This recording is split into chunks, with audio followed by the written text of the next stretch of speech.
Bonjour, êtres du petit peuple, elfes, fées et corrigans. Alors, nouvelle vidéo pour cette pleine lune du 16 avril 2022, donc appelée lune rose de par le fait qu'en Asie, les cerisiers sont roses, donc c'est de là qu'elle détient cette dénomination, et pas forcément rose. Donc nous allons commencer avec le petit oracle de la forêt pour voir les petits messages que nous avons. Alors, la nuit. Trouver le confort dans la nuit, lorsque le monde s'éteint et que les étoiles brillent. Bon, moi je me dirais, ça tombe très bien parce que la pleine lune c'est cette nuit.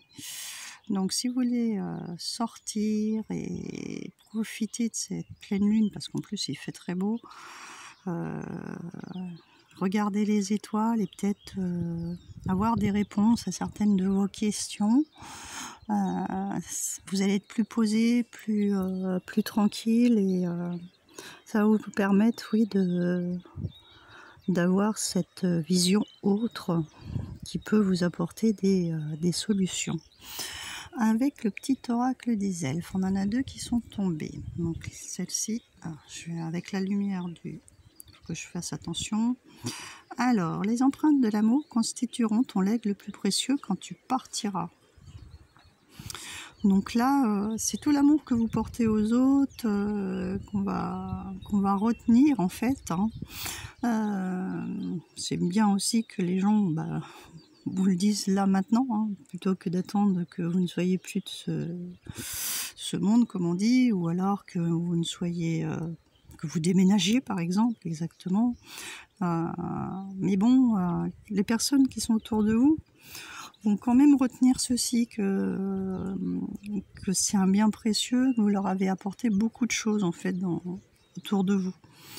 Ensuite, nous avons le ciel est en toi, c'est la hantise des nuages qui gêne ta vision. Donc, évitez d'avoir des pensées sombres, laissez...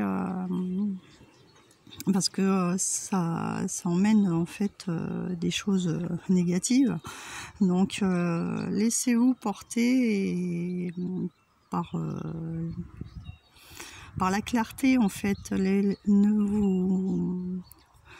Comment dire, oui, n'ayez pas une vision obscurcie parce que vous pensez que les choses n'avancent pas, ou que vous attendez des réponses, etc., ou que les choses vont lentement. Laissez le temps se faire et essayez d'éviter d'avoir des pensées sombres. Voilà.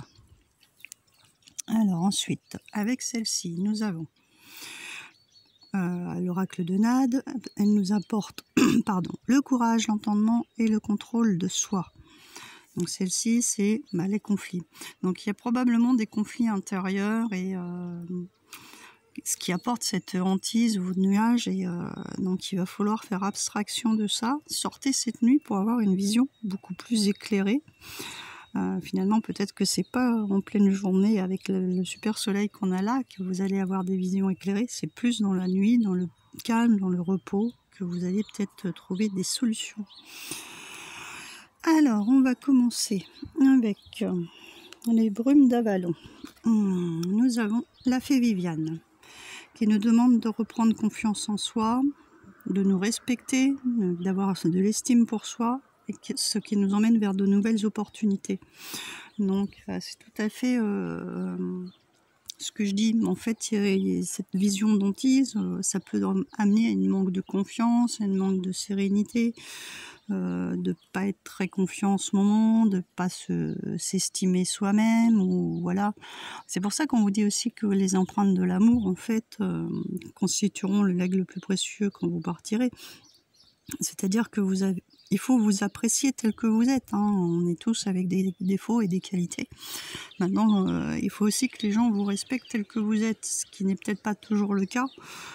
Si c'est pas le cas, c'est que ces personnes-là n'en valent absolument pas la peine. Voilà. Ensuite, avec le voyageur sacré, nous avons la joie et l'enchantement. Ouvrez votre cœur à la joie. On nous dit justement de ressortir ce côté lumineux, de Si c'est un petit peu en dents de scie, conflictuel en ce moment, avec ces énergies de pleine lune, émerveillez-vous et profitez de chaque moment que vous passez, de chaque instant, profitez-en. Ouvrez votre cœur, faites des choses qui vous plaisent, profitez de faire un tour en nature, d'être dehors, là il fait super beau. Profitez de la lumière du soleil pour aussi recharger les batteries, parce que c'est vrai que on a eu un temps assez particulier qui a fait qu'on est retombé dans une période, pour ainsi dire, d'hiver. Donc c'est un peu foutu les gens à plat, à choper des rhumes, des trucs, et aérez-vous, prenez le soleil et illuminez-vous et profitez. Alors ensuite, avec le royaume des sagesses cachées, la sagesse des royaumes cachés, pardon, je vais y arriver, nous avons les yeux de la beauté, attente favorable et clarté. On nous dit voilà de nous poser, que les choses vont finir par... vous voyez, on avait cette hantise des nuages, qu'on ne voyait pas très clair, on avait cette vision qui n'était pas très claire non plus. Là, c'est en fait cette attente, on va finir par y voir plus clair. Les choses vont enfin s'éclairer. Vous voyez, elle est dans un jardin, je dirais, dans des bosquets où tout est assez sombre, mais pourtant il y a des petites lumières. Les choses, le petit éclaircissement va finir par arriver. C'est peut-être un peu long, c'est peut-être voilà, mais ça va finir par voilà, s'illuminer. Voilà, hein, clarté, en plus joie, enchantement, clarté, c'est vraiment ça, c'est la lumière du soleil qui revient, c'est des choses qui refont surface. Je vais vous parler d'autre chose, parce que avec 3 des jeux que j'ai sortis là, il y en a notamment 2 où j'ai le lâcher prise, les flots, le mouvement. Il y a vraiment une signification avec l'eau. On doit en fait laisser les choses venir, suivre le flot, suivre le cours voilà, fluidement. Voilà ce qu'on me dit. Il ne faut pas brusquer, il faut laisser faire les choses. Et avec l'oracle de la sagesse, puissance et force, on a. Donc le dragon qui nous dit, oui, de se recharger un petit peu, je dirais, un peu comme un phénix. Hein. Il est dans les tons orangés, celui-ci. C'est... recharger avec cette lumière ses batteries, et de façon à se refortifier, et puis à repartir sur des bonnes bases, ce qui n'a peut-être pas été le cas depuis un certain temps. Donc je vais vous reprendre les 2 cartes qui suivaient ces jeux.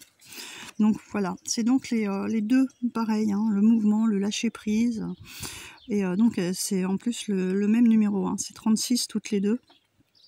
Donc pour moi c'est pas anodin, si on fait 3 et 6 ça fait 9, on arrive dans une fin de cycle, pardon. Donc les choses se terminent, on va passer à autre chose. Il faut juste attendre, suivre les flots, suivre le mouvement, lâcher prise, et les choses vont rentrer dans l'ordre. Arrêtez de se prendre la tête, arrêtez de se... Ouais. De se contrarier pour rien inutilement. Quelquefois les choses sont un peu longues à mettre en place, mais ça devrait finalement aller. L'attente va être favorable et vous allez avoir des réponses qui vont aller dans votre sens. Avec l'oracle des métamorphes, nous avons la petite fille loup qui nous parle qu'il est normal de rester seul. Donc on va aller voir son message pour celle-ci. Alors je parle peut-être un peu du nez. J'ai chopé un truc le week-end dernier, j'étais pas en super forme, et je crois que je fais encore des allergies au colza. J'arrête pas d'éternuer. Donc je pense que c'est comme ça, il y a beaucoup de champs de colza en ce moment. Je crois que j'y ai encore droit. Alors, votre transformation est suspecte aux yeux des autres. Dissimulez-la autant que possible tant qu'elle n'est pas achevée. Ce n'est pas le moment de proclamer haut et fort que vous avez changé, ni de faire le mystérieux. La sagesse consiste au contraire à laisser tout cela se produire simplement. Votre entourage le remarquera et manifestera sans doute sa désapprobation.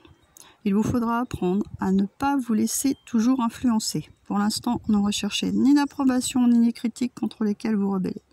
Continuez simplement à vous montrer tel que vous êtes et donnez-vous du temps et de la solitude. Laissez la petite fille loup vous indiquer quand et comment révéler votre moi véritable. Les changements que vous opérez vous paraîtront tout à fait naturels avec le temps. Les choses et les gens qui ne signifient plus rien pour vous finiront par quitter votre vie tranquillement ou bien bruyamment. Ne vous en inquiétez pas, poursuivez votre chemin et pour l'instant, fréquentez la meilleure compagnie qui soit, la vôtre. Donc voilà, je pense qu'il y a quand même encore un temps de repli sur soi pour éclairer sa vision et faire le point, voilà. Suivre ce flot calmement, hein. Faire cette période d'introspection pour pouvoir avancer. Et c'est pas la peine de brusquer les choses. Donc ensuite avec l'oracle des fées, j'en ai 2 qui sont sautés. Nous avons la fiancée du géant vert qui nous parle d'union, d'engagement, de maturation d'une relation. Et ensuite, nous avons mère et fille, maternité, transmission des connaissances, épanouissement et estime de soi. Donc là, moi, je dirais que ça me parle de liens assez familiaux, hein. Je dirais plutôt une famille unie, une union, un engagement, mère et fille, ça peut être aussi avec père et fils ou mère et fils. Hein. Prenez pas 100% au pied de la lettre, que ça soit que un côté féminin. Je dirais que c'est aussi la transmission du savoir, de ce qu'on a, de transmettre à nos enfants, de façon à ce qu'on soit épanoui avec eux.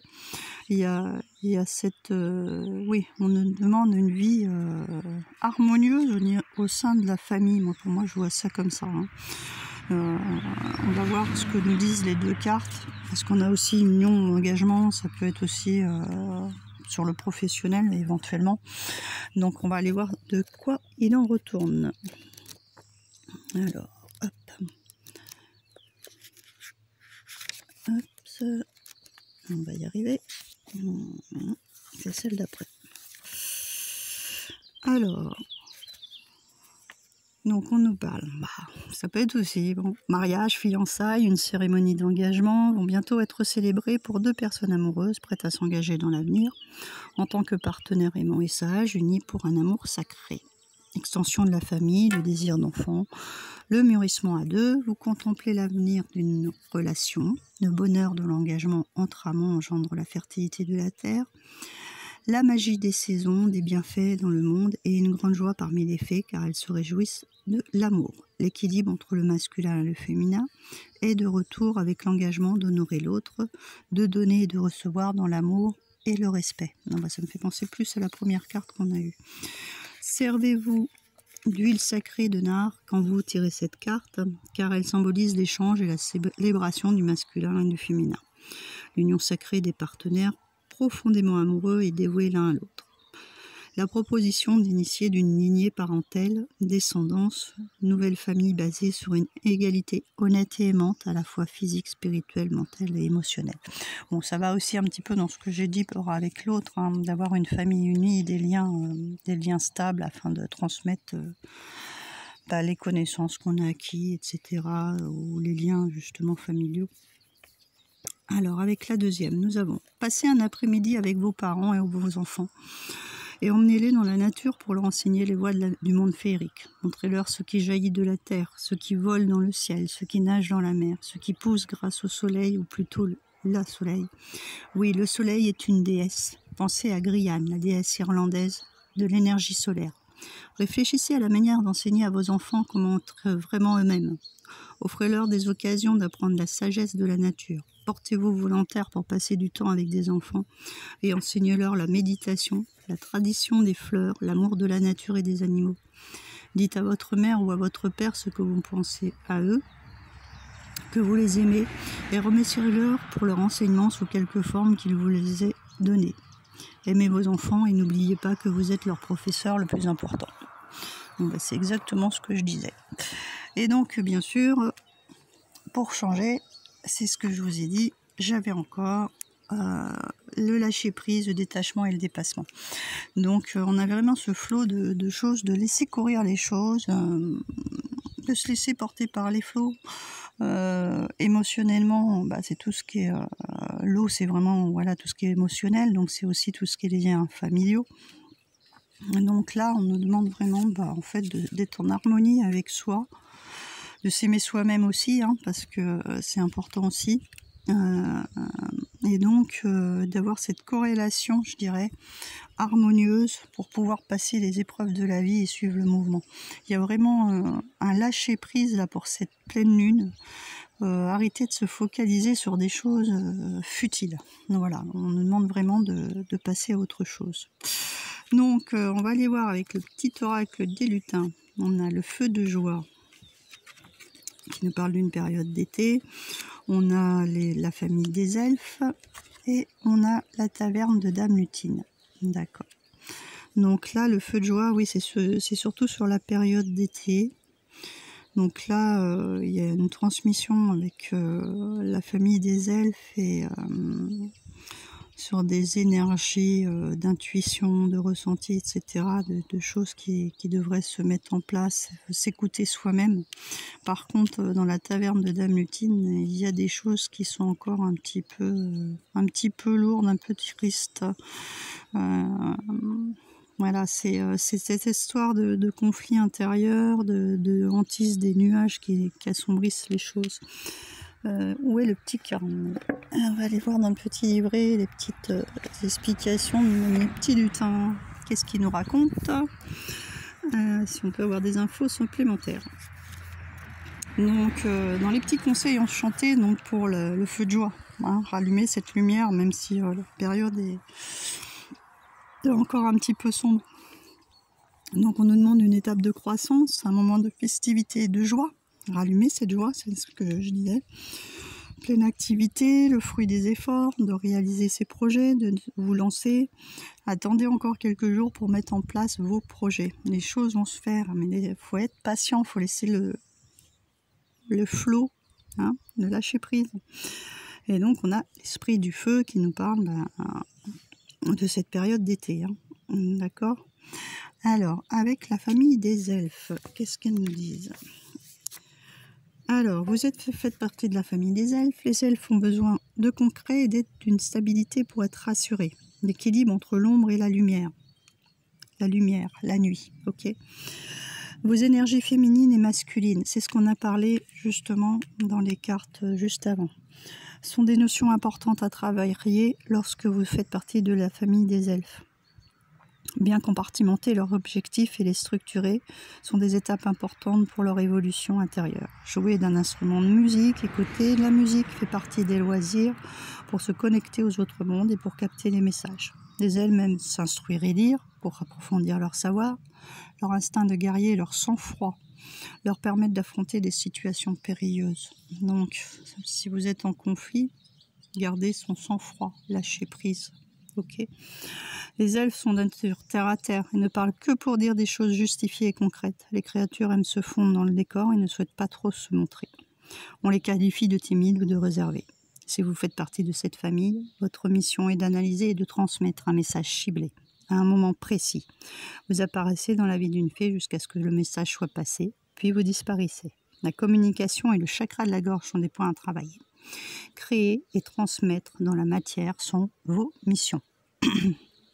Et donc on va aller voir les petits conseils pour la taverne de Dame Lutine. Donc celle-ci, c'est vrai, elle est un petit peu tristounette. Les gens, ils sont un petit peu... Donc on nous demande que certaines relations demandent à être harmonisées, donc être plus harmonieuses, donc dans l'amour. De vous libérer de liens toxiques, donc c'est de se séparer de personnes qui ne nous conviennent plus. C'est ce qui va peut-être aussi éclaircir cette situation. Dites non quand on veut abuser de votre gentillesse. Certains contacts ne passent pas. Vivez-vous actuellement une dépendance affective? Ça peut être aussi le cas, hein. Des fois on est dans des liens qui sont un peu trop étouffants. Utilisez la communication pour éclaircir une situation et ça peut être une concurrence ou une rivalité qui est à prévoir. Voilà. Donc vous retenez ce qui vous parle le plus, mais bon, pour ma part, je dirais qu'il y a surtout cette dualité de masculin, féminin qu'il faut équilibrer, ces conflits intérieurs à résolver, des liens peut-être à dissoudre, etc. Donc là, avec le ferré de Normand, j'ai l'arbre, le cadeau et le serpent. D'accord. Donc là, on nous demande clairement de se reconnecter à la nature à nouveau, hein, de prendre soin de soi, de profiter justement de ces moments de nature pour être réancré, pour se restabiliser. Ça va nous apporter un véritable cadeau. Et là, on part. Bon, c'est vrai que le serpent, c'est toujours un petit peu aléatoire. Mais là, dans ce cas-là, moi, je le vois comme une transformation. Parce que sinon, ce ne serait pas un cadeau. Hein. Honnêtement, ce serait plutôt... vous faites un cadeau de vous débarrasser de personnes toxiques aussi. Hein. C'est possible aussi de couper des liens avec des personnes qui ne vous apportent rien. Ça aussi, c'est tout à fait probable. On est vraiment dans cet état d'esprit de transformer les choses pour aller vers quelque chose de mieux, de plus lumineux. Hein. Vous voyez cette fée au-dessus de ce serpent, elle envoie quand même de la lumière de façon à l'adoucir et à transformer les choses, faire un gentil serpent. Voilà. Donc voilà pour ces énergies de cette pleine lune. Donc pour moi, posez-vous, écoutez la pleine lune, regardez les étoiles et observez, faites le point et laissez-vous porter, lâchez prise, suivez le mouvement, profitez de chaque instant pour le moment. Les choses vont reprendre leur cours à un moment ou à un autre, tant pis si c'est encore un peu lent, encore un certain temps, faut l'admettre, c'est tout, puis voilà. Donc, je vous souhaite une bonne pleine lune. Je vous fais plein de gros bisous. Si la vidéo vous a plu, vous mettez un petit pouce. Comme ça permet d'être plus visible, d'après ce que j'ai compris avec les algorithmes de YouTube. Donc, bien sûr, un petit pouce sous la vidéo. Quoi d'autre? Vous abonner à la chaîne. Un petit commentaire, comme d'habitude, ça me fera très plaisir de vous y répondre. Et puis je vous fais d'énormes gros bisous et je vous dis à très bientôt.